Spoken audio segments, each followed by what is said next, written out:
Poľovníctvo Terem a ukážka perkusnej pušky od firmy Ardesa, model Vortec, Striker Fire, kaliber 50, s čiernou plastovou pažbou, s gumenými úchytkami, obojstranná lícnica. Zbraň má odkladací priestor, zakončená je gumenou bodkou.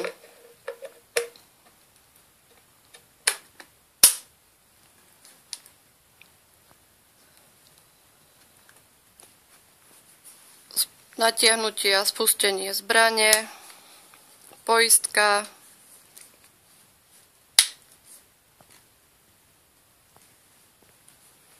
zlamovanie. Takisto aj v tejto perkusnej puške používame perkusné zápalky číslo 6, príprava na výver, gumená úchytka, svetlovodné nastaviteľné mieridlá. Táto perkusná puška sa vyrába v 28 alebo v 30 palcovej hlavni. Perkusná puška od firmy Ardesa, model Vortec, Striker Fire, kaliber 50.